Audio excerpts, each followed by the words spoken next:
দি mirror Asia একটি আলোচিত journal. সেই জার্নালে একটা খবর প্রকাশ করেছে। তাতে আওয়ামী লীগের পুনর্বাসন নিয়ে ভারতের পররাষ্ট্র মন্ত্রণালয়ে রুদ্ধদ্বার বৈঠক। এই বৈঠকের মূল বিষয়টা হচ্ছে সেখানে বাংলাদেশ বিষয়ক বিশেষজ্ঞ, সাংবাদিক, কূটনীতিক এবং অবসরপ্রাপ্ত কূটনীতিকদের নিয়ে ক্লোজ ডোর মিটিং, রুদ্ধদ্বার একটা বৈঠক হয়।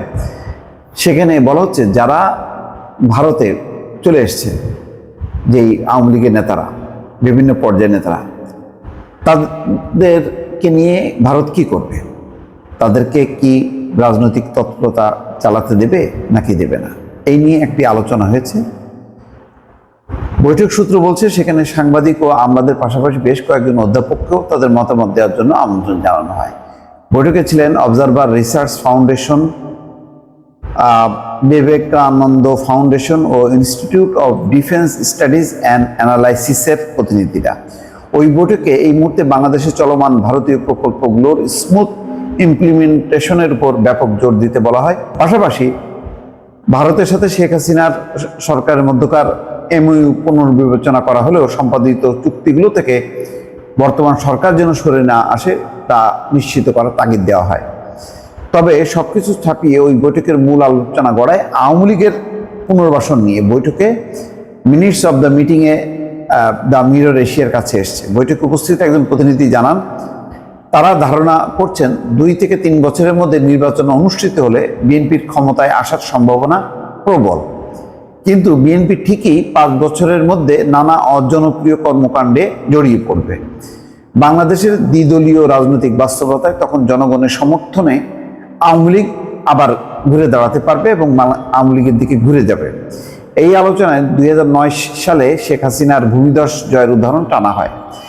ভবিষ্যতে আওয়ামী লীগের জন্য সে পথ খোলা রাখতে বর্তমান সংস্কার প্রক্রিয়া ও আসন্ন নির্বাচনে আওয়ামী লীগের অংশগ্রহণ নিশ্চিত করার তাগিদ দেওয়া হয়। বৈঠকে একজন থিঙ্ক ট্যাঙ্ক প্রতিনিধি রিসেটেল আওয়ামী লীগ পরিকল্পনা চূড়ান্ত করার আগে বাংলাদেশে গিয়ে ভারতের অরাজনৈতিক বন্ধুদের পরামর্শ নেওয়ার কথা বলেন। উপস্থিত একজন গোয়েন্দা কর্মকর্তা বলেন, ইতিমধ্যে দিল্লি, কলকাতা, আগরতলায় বেশ কয়েকজন আওয়ামী লীগের কেন্দ্র থেকে তৃণমূল পর্যায়ের নেতা আশ্রয় নিয়েছেন। তারা সংঘবদ্ধ হওয়ার জন্য ভারতীয় কর্তৃপক্ষের সমর্থন চেয়েছেন।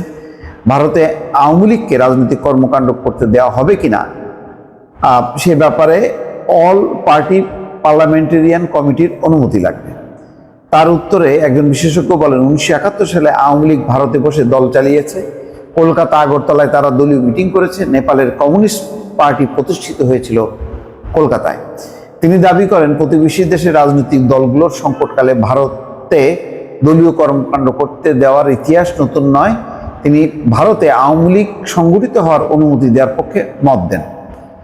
তার বক্তব্যের জবাবে অবসরপ্রাপ্ত একজন কূটনীতিক বলেন, ভারতে আওয়ামী লীগের দলীয় কর্মকাণ্ড পরিচালনা যেন গোপনে হয় এবং তা গণমাধ্যম যাতে জানতে না পারে, অন্যথায় বর্তমান সরকারের সাথে সম্পর্ক ক্ষতিগ্রস্ত হতে পারে।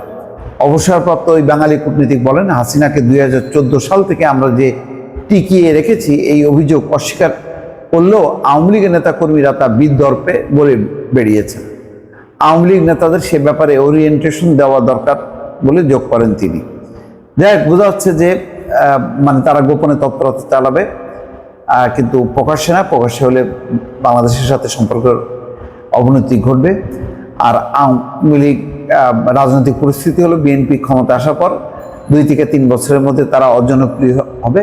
সুতরাং ধৈর্য ধরে আওয়ামী লীগকে এখন ওই যে কোনো সংস্কার কার্যক্রম, নির্বাচন, এগুলিতে অংশ নেওয়া এই অনুরোধ করছেন এবং সাথে সাথে ভারতে যাতে সংগঠিত হতে পারে সেই ব্যাপারে তাদের কে প্রোটেকশন দেওয়ার আলোচনা হয়েছে। এইসবের মধ্য দিয়ে যদি তারা, আমি জানি না, আগের পরিস্থিতি আর এই গণঅভ্যুত্থানের পরের পরিস্থিতি যদি তারা বুঝতে অসমর্থ হয় যে আওয়ামী লীগ নিজে থেকে যে পরিমাণ পচন ধরেছে, ধস নেমেছে, এই আওয়ামী লীগ সংগঠিত হবে, আবার সামনে আসবে, হয়তো আসবে আজও কালো। রাজনীতি তো কারোর জন্য থেমে থাকবে না, পানির স্রোতের মতন গড়াবেই। তবে সেটা কতদিনে, সেটা হলো এখন প্রশ্ন। দর্শক ভালো থাকবেন, আল্লাহ হাফেজ।